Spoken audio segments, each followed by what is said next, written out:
administrative history of Telangana. And the second topic today we'll try to discuss is the governor, appointments, powers, and functions of the governor. First, we will try to have an introduction of the semester. So in this semester, as I told you that this semester consists of the semester title is State Administration. In this, you might have discussed in the third semester about the Union Administration. So in that, you might have discussed about, you might have learned about the president, prime minister, the administration of the ancient medieval period and the modern period, as well as about the present status of the prime minister, powers and functions of the prime minister. Likewise, in this semester, Sem 4, we will be discussing about the state administration. State administration about the governor, chief minister, and we will be discussing about the state secretariats, on all these, the directorates, and much more. So this, I welcome you all for this Sem 4. Now, first, we'll move on to the first topic, that is the administrative history of Telangana. Now, as we all know that the Telangana state is the youngest state in the Indian subcontinent, or we can say in India, it is the Telangana state is the youngest state, and this is the 29th state, which has been born on June 2nd, 2014. Now, prior to getting this Telangana state, there were many hardships which have been faced to get a separate statehood of Telangana. So now we have to first know about the administrative history, as the title only suggests that we are discussing about the administrative history of Telangana. Now, first we will talk about some introduction about the Telangana state. Now, in this, prior to the merger of Telangana region into Hyderabad, as we all know, Hyderabad was a princely state, and it was been ruled by the Nizams. As we all know, it was ruled by the Nizams. So when this Telangana region was merged into this princely state of Hyderabad, before that, the Telangana region was ruled by many rulers who have given much to the history of administrative history of Telangana, we can say. Now, the most important thing is the Telangana region was ruled by several dynasties. This was ruled by several dynasties. To name a few, we can take up the Satavahanas, the Chalukyas, the Kakatiyas, the Bhamanis, the Qutub Shahis, and the Asaf Jahis. These were the important rulers who played a very important role in the setting up of the dynasty, and also ruling this region and giving a very pride to this region, that is making everybody or we can say that they have given much to the history, and they have gone for more of development in this region, we can say. Now, this state of Telangana, as we all know, the rulers of Telangana, a region where first we have to discuss about the word Telangana.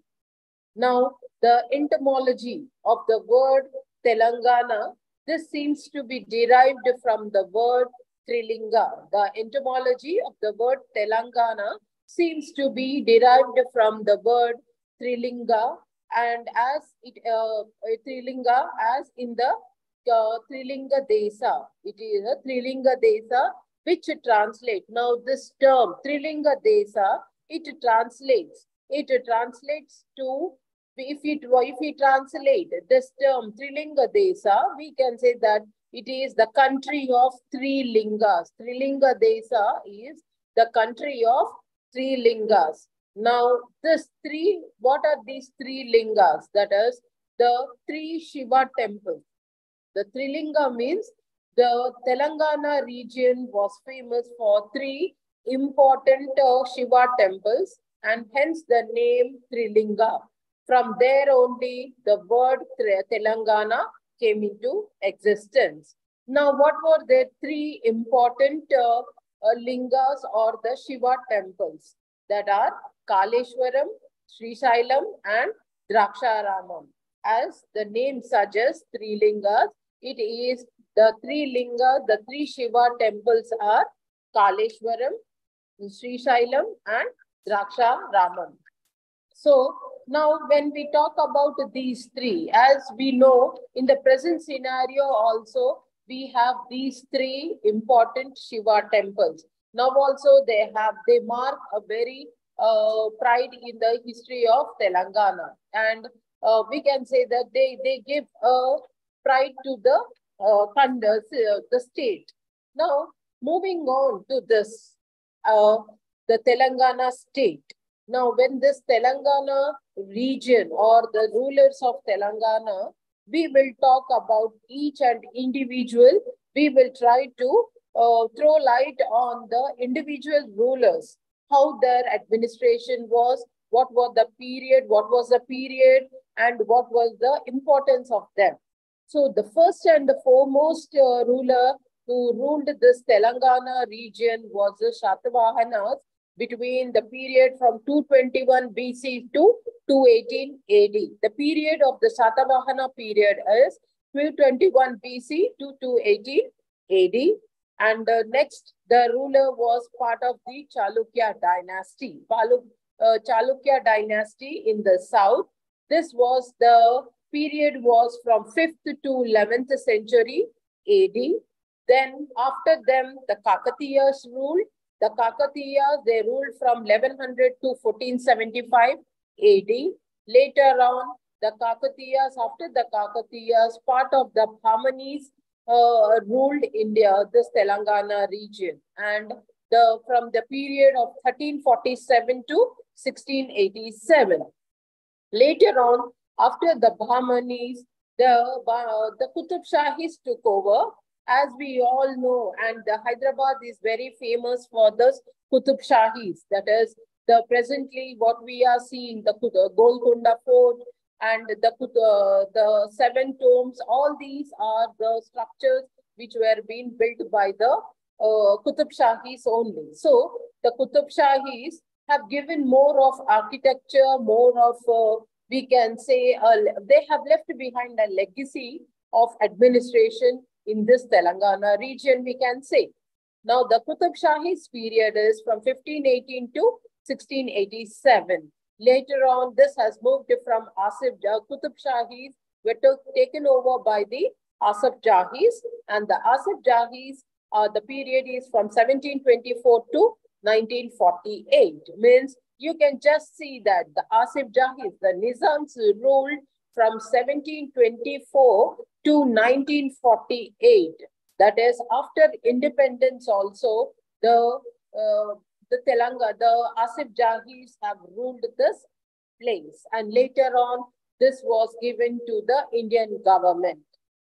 Now, we will talk or we will throw light on the individual ruler and the dynasty, and we will talk about a few points regarding them. So first we will talk about the Satavahana dynasty. Now the Satavahana dynasty, it is the largest empire. It is the largest empire, and the founder of this Satavahana dynasty was Simukha. Simukha was the empire. He was a founder of the Satavahana dynasty. And it originated, this Satavahana dynasty originated between the Krishna and Godavari rivers. And the earliest king, now the founder was Simukha, and the earliest king who was there was the King Satakanni I. The earliest king of this dynasty was the King Satakanni I. Now moving on to the administrative part, that is the king, the empire, the local administration. The king was the monarch, and monarch may, as we all know, what is monarchy? Monarchy is the single rule, a single person rule. Everything, the laws are being made by that person only. The laws are implemented by everything goes in his name only.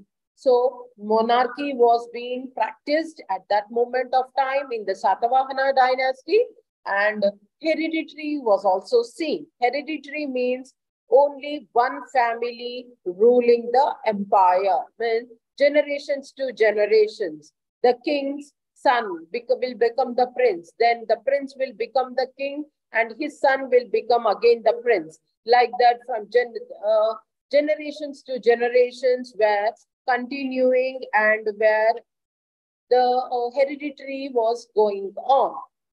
So the king in the Satavahana dynasty, we can see the king and practicing monarchy and hereditary as well.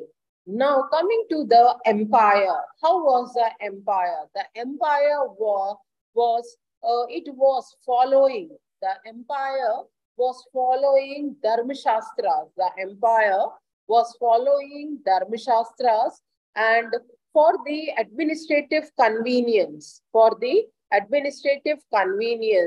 the empire was divided into. The empire was divided into Janapadas, Ahras, and Gramas. That is, to have, we can see this as a decentralized one. Janapadas, Ahras, and Gramas. These are all come under the term provinces. Provinces means small states, which are to be ruled by individual members. So this way we can say there was a decentralized administration. That is, the power was distributed and it was being given importance. Then when we talk about the local administration, there were, now you all know that the local administration means we talk about the villages and the cities, or the grassroots levels. Local administration means grassroots level administration. In this local administration, we can see two types of systems or two types of administrations coming up. That is the Nagar Sabhas and the Gram Sabhas. The Nagar Sabhas, we can term them as towns, and the Gram Sabhas are villages. So at that moment of time only, if you go way back into the history, in the Satavahana period only, we can see Nagar system, towns and as well as villages. So the towns were called as Nagar Sabhas and the villages were termed as Gram Sabhas, or we can also term them as Gram Sabhas. Now, under this, now the village headman, now we call them, presently we call the village headman as the Sarpanch and the Gram Panchayat. Now previously they used to call, in the Satavahana period, they used to call the village head as Gramika, Now when we talk about the military, now we will move on to the military administration. In the military, they had for soldiers, the military of the Satavahana period was very good, very huge also, consisting of soldiers, foot soldiers, cavalry, elephants, all the more of weapons, ammunition, everything, arms, everything was of great importance and was given a very huge revenue was given to these to build the military system. Now, next we have the revenue administration. In the revenue administration, that is revenue. Now, what do we understand by the term revenue? Revenue is the income which the empire, the king gets. So the revenue means the income what the king gets, which is in turn utilized for the development of the kingdom as well. So when what is the income and what are the income which the government gets, and from where this income is generated. The income is generated through land revenue, court fees, taxes, and foreign trades. From these sales, the we can say the revenue was generated, and we all know that the king used to have a treasury, and this all income, whatever the kingdom got, they used to put in the treasury. So this was we can say the revenue administrative aspect. And then we have the division of the society, means the society, the people were divided into 4 classes based on their work, based on their nature of work. That is, the first class belonged to the high officials or the court officials or the ministers who were playing a very important role under the king in the empire. Then we had the petty officers or the amatyas who used to help the, we can say, the high officials who were working under the king.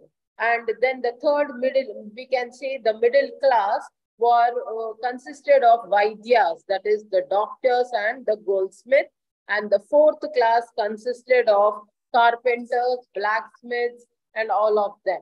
So this was a way of the most important points to be remembered in the Satavahana dynasty. That is, this dynasty had a very great empire, and Simukha was a founder, and he was a person who has, and the earliest king who has ruled this Satavahana dynasty was the Satakarni I. Now we will move on to the Chalukya dynasty. The Chalukya dynasty was between the period 6th BC to 12th BC. The Chalukya dynasty was established by Pulakesi I. The Chalukya, these are the important points which will help you to know the answer and remember the answer in an easy manner. So the Chalukya dynasty was established by Pulakesi I and in the year 543. And here, this Chalukya dynasty, they ruled large parts of the southern and the central India between 6th and 8th BC. 6th and 8th is AD. And the ruler of the Chalukyas marks an important milestone. We can say that the ruler of the Chalukyas marks an important milestone in the history of the South India and the golden age of history of Karnataka. Why? For what reason is they have come out with the Chalukya architecture.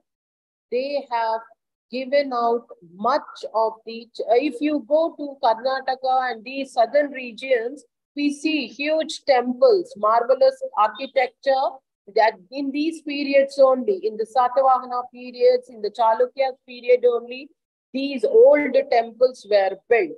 Hence, they are in the history only, they have given a very large space or very important space for these dynasties. And moreover, the Kannada literature was given much importance in this Chalukya dynasty. Now moving on to the administration of the empire, this empire was divided into provinces, and then these provinces were again divided into mandalas. Mandalas were divided into districts, and the districts were again divided into group of villages. Now, if you see, presently also we are following the same pattern of administration. That is, we can just say, justify that the Telangana history has roots in the present history as well. Now, coming to the king was the highest officer of the state, and the chief queen was termed as Pattamanishi, and the prince was appointed as Yuvaraja. Now we all know, in all the rulers, whoever has ruled India, the the hereditary they followed, that is their generations only ruled the kingdoms.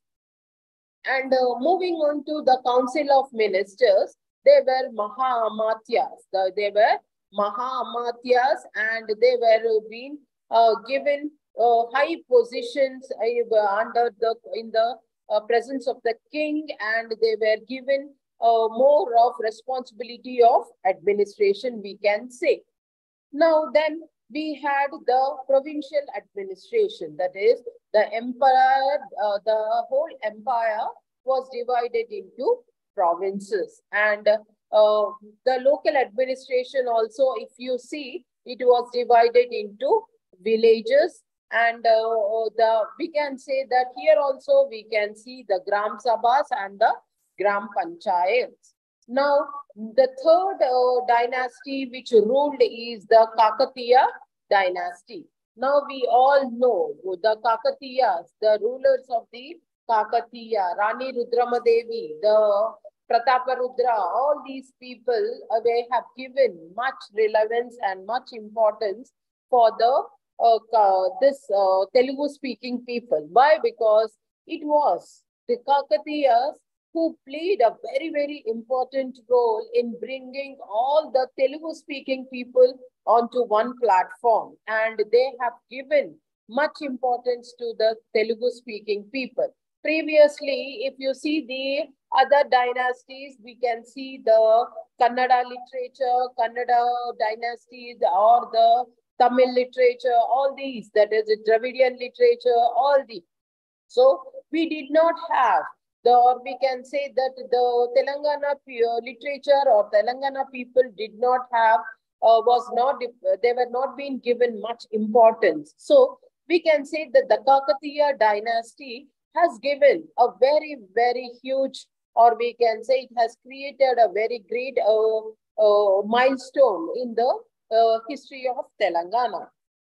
Now, when we talk about this Telangana Kakatiya dynasty, this was between 1100 to 1474 AD, and the Kakatiyas acquired the name Kakatiya from the goddess Kakati.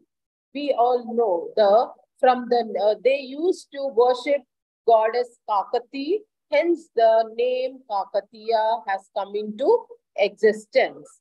And the Kakatiya's ruler Rudramadeva, he declared independence in the 1158 and laid foundation for the sovereign and the rule of the Kakatiyas. That is, after the Chalukyas, the Kakatiyas took over, and they proclaimed themselves as an independent state.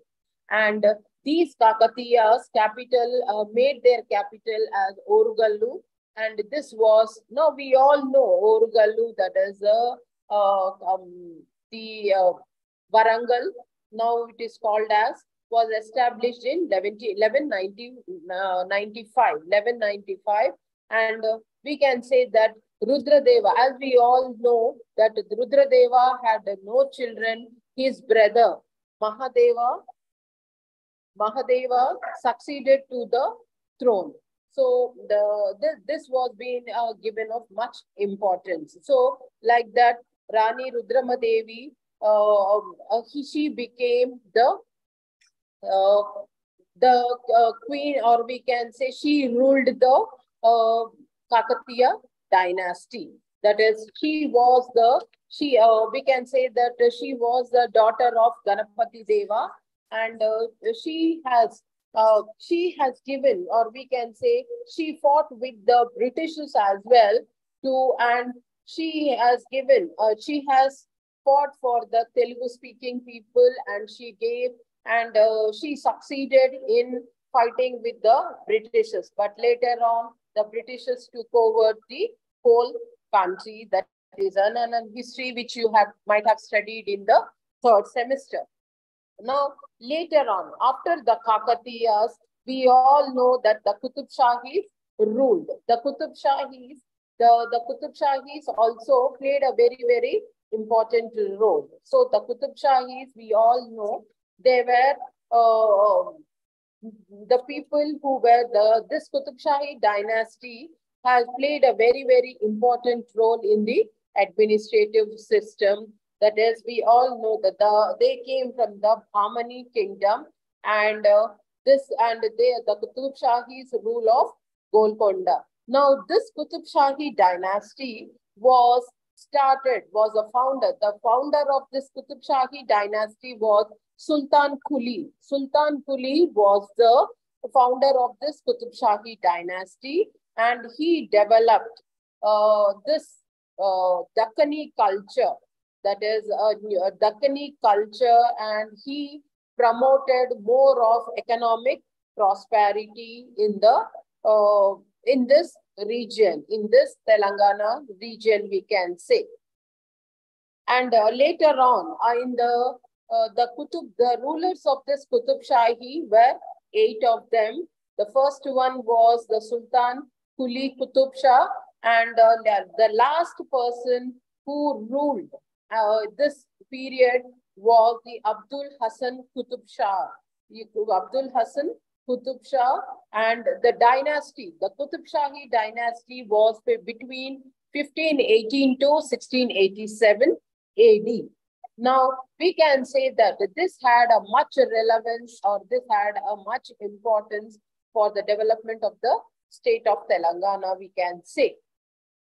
Now, when we talk about these, the political and administrative system of the Qutub Shahi rulers was based on the Islamic principles. This was the Qutub Shahi dynasty, we can say, was based on the Islamic principles, and they believed in the divine theory of monarchy and considered themselves as the representatives of Allah. That is, whoever was there in power, they thought that they were being chosen by the Lord, or by the Almighty, and they thought that they were the messengers or the representatives of Allah. That it was being shown in this dynasty. Then the provincial administration.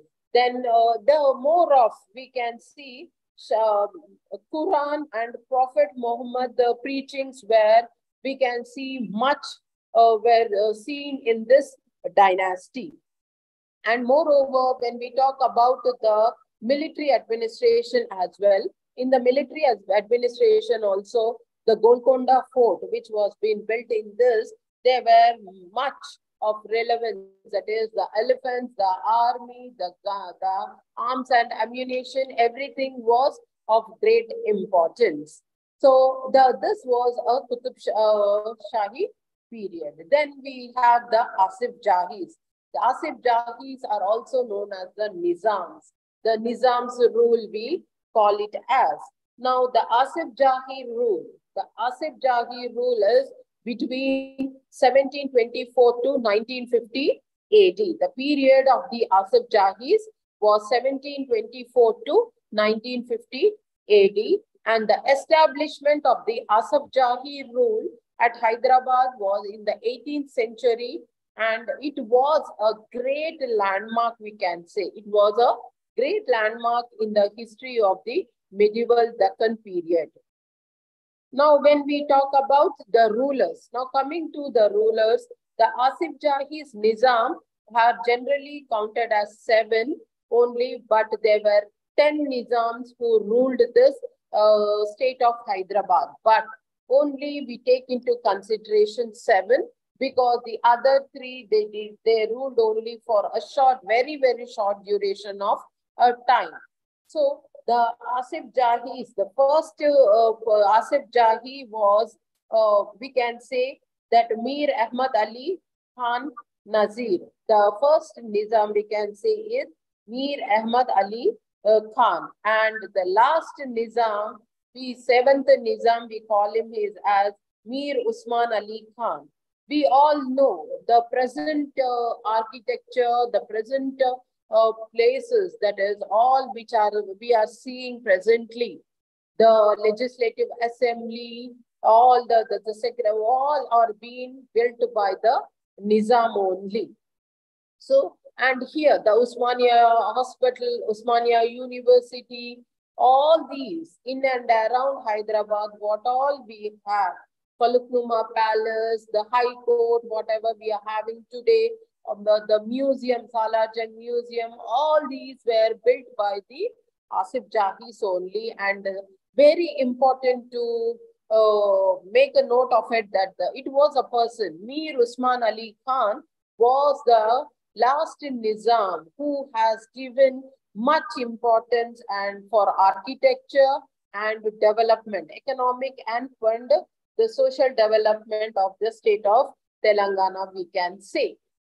Now later on, we can, coming to the administration, the civil officers were the ministers, that is, as we all know that there was a Qazi and a Kotwal, that is a Qazi, and we can see Zamindari system also prevailing at that the Nizam's period. The Zamindari system was there, the Qazis were there, all this was being observed in this period. Later on in the year, we can say, in the year 1948, after the independence, in the year 1947, the Nizam did not like to give away the state of the princely state of Hyderabad. So he tried to explain that he wanted to rule the state of Hyderabad, but the central government after independence, it was Sardar Vallabhbhai Patel and Nehru who pacified the 7th Nizam to surrender to the central government and to hand over the state of Hyderabad, the state. As all the princely states, we had many princely states who were being ruled by the royal families. So in Lucknow, we had a princely state, and in Rajasthan, we had. So in all these princely states, after independence, they merged into the country. So it was the last princely state which merged into the country was Hyderabad only, because Nizam did not like to merge with the country and he wanted to rule himself. But after thorough consultations and explanations or discussions, then later on 10th September 1948, the Nizam surrendered this to the Hyderabad state to the central government. And they can say that on 26th January 1950, it was 1950, this state of Telangana, that is the princely state of Hyderabad, was merged. Hence, now this whole region was called later on, we all know, in the year 1953, this Telangana region was merged with the Andhra region, and separate, as we all know, Potti Sri Ramulu, he fought for a separate separate Andhra Pradesh state, that is a separate Telugu-speaking state.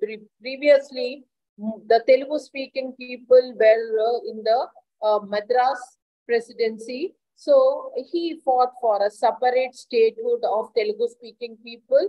And in the year 1953, on November 1st, we got a Andhra Pradesh, that is a new state of Andhra Pradesh. Later on, we can say that from 1953, we moved on, and on November 1st, 1956, we got separate Andhra Pradesh. Now, later on, after that also, many Telangana people, they thought that they did not have much relevance. They were not being given much importance. So they also fought, and they also fought for a separate state of Telangana. From then on, there were many, we can say, there were many discussions, there were agitations for a separate statehood.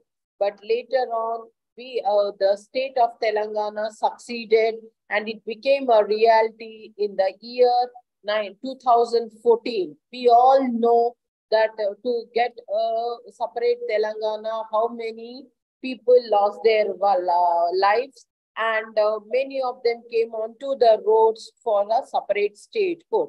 So a separate state of Telangana was formed on June 2nd, 2014.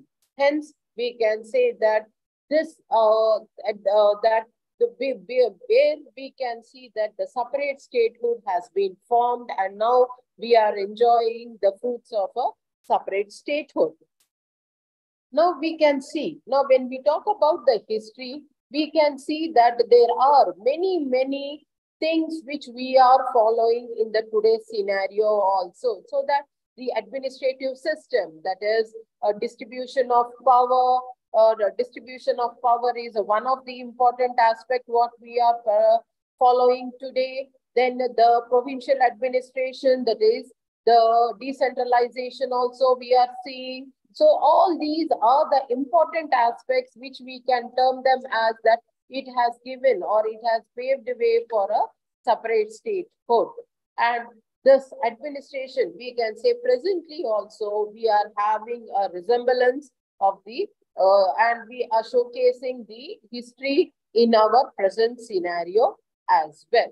So this is all about the first topic, that is the administrative history of Telangana. Now we move on to the second topic, that is the governor, appointments, powers and functions. Now we all know that a state has a governor and the chief minister. So now what is the difference between the governor and the chief minister? Governor is a person who is appointed. Here, governor is not elected. He is appointed, and he is appointed by the president. The governor is appointed by the president, and the governor is nominated as the head of the state. Whereas the chief minister is elected by the people. As we all know, we are in a democratic form of government. We elect our own representatives. Hence, we elect our representatives, and from there we elect our chief minister. That is, the chief minister is the elected representative of the people, whereas the governor is the appointed person by the president, and he is nominated. He is nominated as the head of the state. So now Article 153 of the Constitution provides that there shall be a governor for each state. If you see, each state has a governor and a chief minister. So the Article 153 states that there should be a governor for each state. And however, we can say that the Constitutional Amendment Act of 1956, 56 makes it possible to appoint the person, a person as governor to one or more states. Means a person can be governor to one or more states as well. Now, moving on to the articles in which the governor can be, that is, from Articles 153 to 167 deals with the matters or relating to the appointment, qualifications, removal, powers and functions of the state governor. So we can say governor is the nominated head of the constitution of the state. He is termed as a constitutional head, as well as he is the representative of the president, and the governor is termed as the connecting channel or communicating channel between the state government and the central government. And the governor is also termed as the agent of the central government, because he takes care and he gives the rightful information to the central government and the president. Hence, this is the introduction about the governor. That is under Article 153. It says it gives a provision to have a governor for each state. So from Article 153 to 167, it explains us, or it deals with the powers and functions, classifications, removal, everything regarding the governor. Now, we will move on to the appointments and the conditions of every other.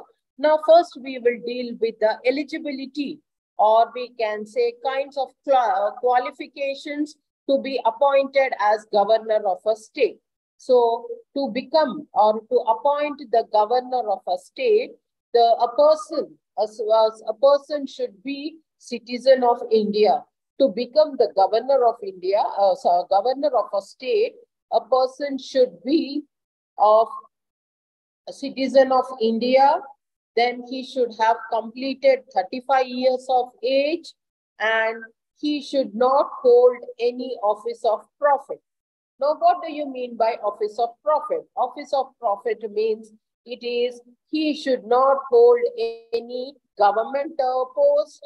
He should not be member of any legislative assembly, not at the state level, nor at the central level. So he should not be getting pay from the government. So that is, these are the three important qualifications to become the governor of the state.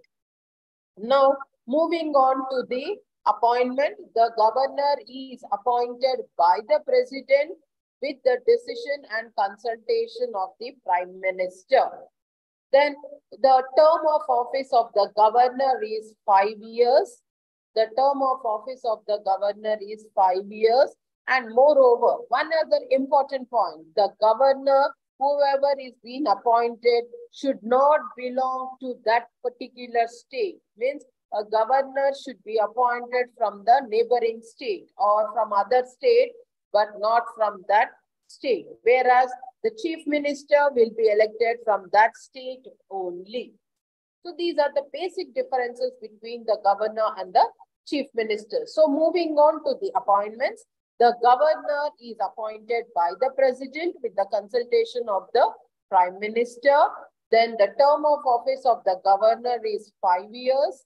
Then it is, now who administers the oath of office to the governor? The oath of office to the governor is administered by the High Court judge, the Chief High Court judge. That he will be administering the oath of office to the High Court judge. The Chief Justice of the High Court will be administering the oath of office. Now we will move on to if the governor is not working properly, then the central government, the president can remove the governor, and based on the consultations with the central government and the state government as well. So these are the important points which we have to remember regarding the governor. Now moving on to the powers and functions of the governor. The governor, as you might have studied in the union administration, president powers. The president has 7 powers, important powers and functions. But here, regarding governor, we have only few of them. We don't have all the powers exercised by the president. The governor does not exercise all these powers. The most important powers which are being exercised by the governor are legislative powers, executive powers, financial powers, and we can say the executive powers, legislative powers, financial powers, and the judicial powers. Now we will try to talk about individually each power and what are the functions which are being performed under this power. The first and foremost is the executive power. Under this executive power is here according to the Indian Constitution, Article 154 states that the executive powers of the state shall be vested with the governor and he shall exercise them. So,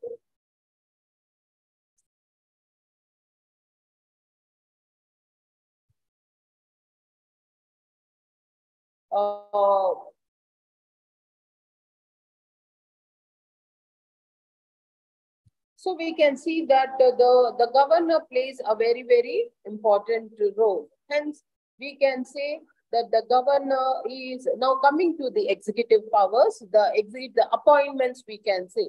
Now, what are these appointments? The appointments are the governor can appoint the chief minister, the governor appoints the chief minister and the council of ministers. Now, how do the governor appoint them?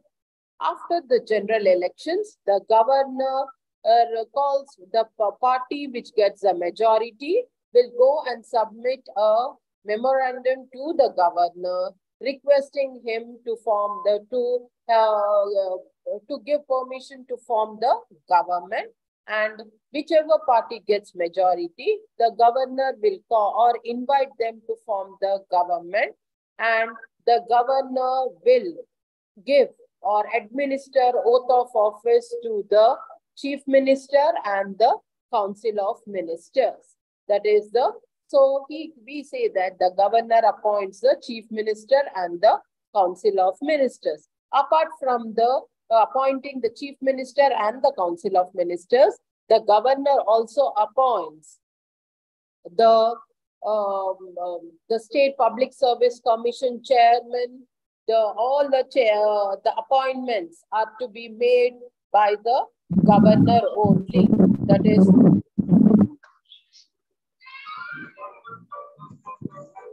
the governor appoints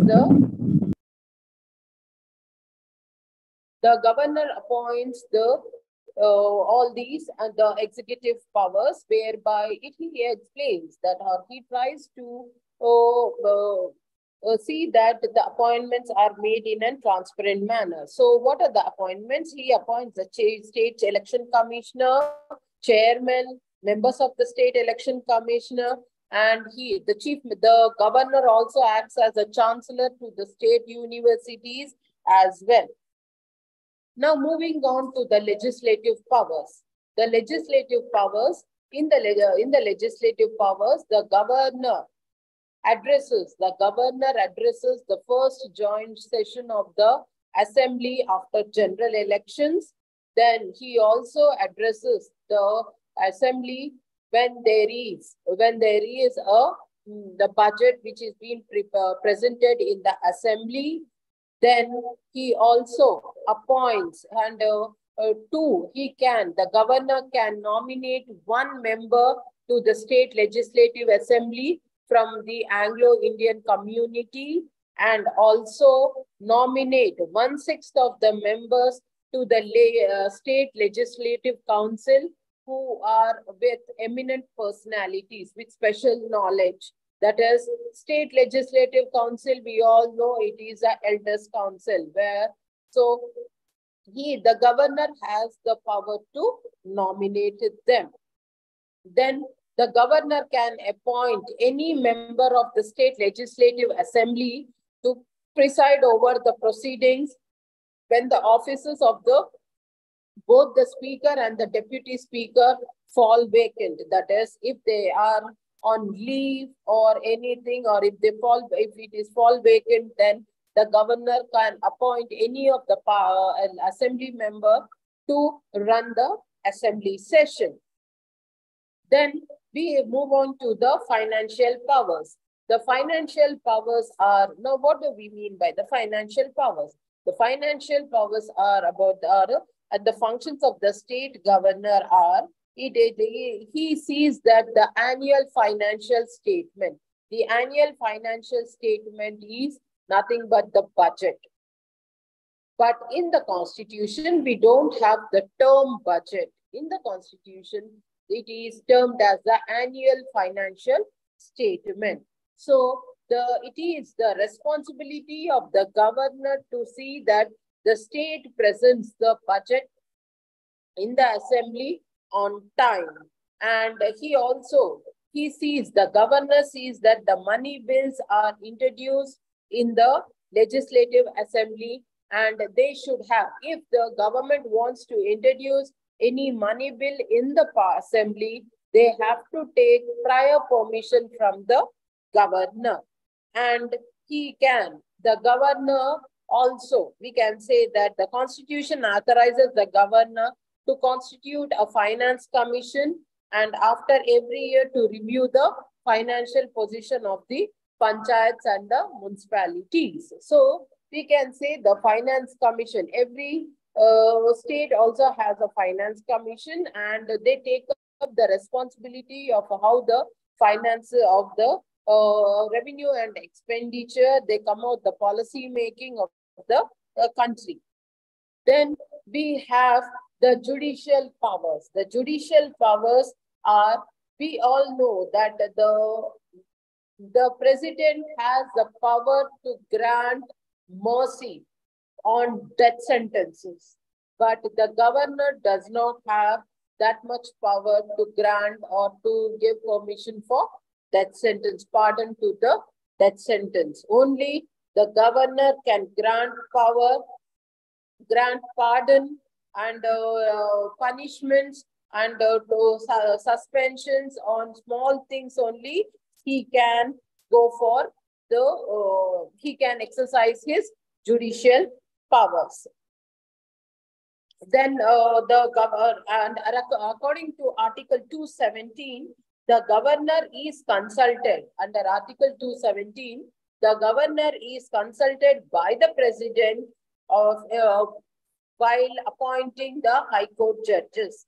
While appointing the High Court judges, the governor is consulted by the president, because it is the president who appoints the governor, the High Court judges, not the governor. It is the president who appoints the High Court judges. But the governor can also appoint persons to the judicial service of the state in consultation with the state public service. Means if there is any discrepancies in the system, then the governor can appoint any person for the judicial service and can gather information. Then there are, as we all know, that there are some discretionary powers to the governor. So where he can take some, he can exercise some power and he can take decisions without consulting the state government.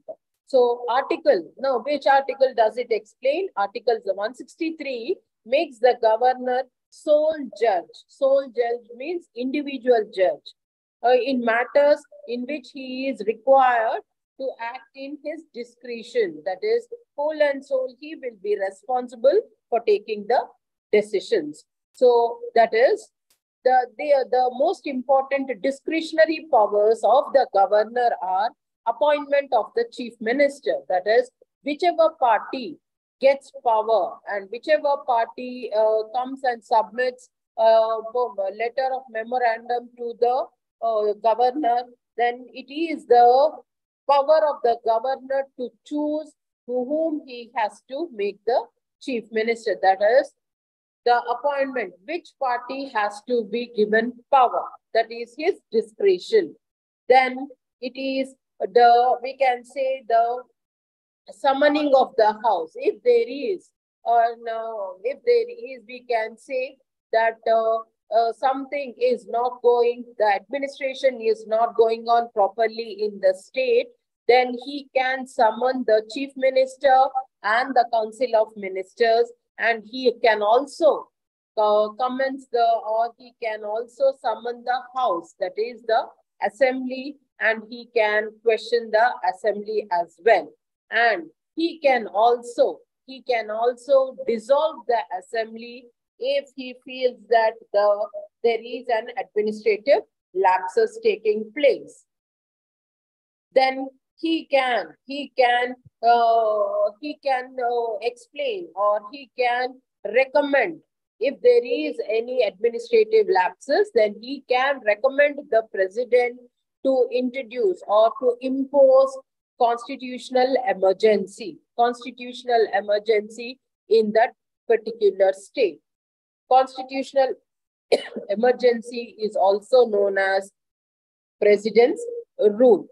So these are all the important, we can say, powers and functions which are being exercised by the governor. Now coming to the president's rule or constitutional emergency, we have seen this being in Telangana state. So now this imposition of president's rule plays a very, very important role. We have a class here. 2 minutes. So the imposition of the president's rule, this is Article 365. It of Constitution provides for the imposition of the president's rule.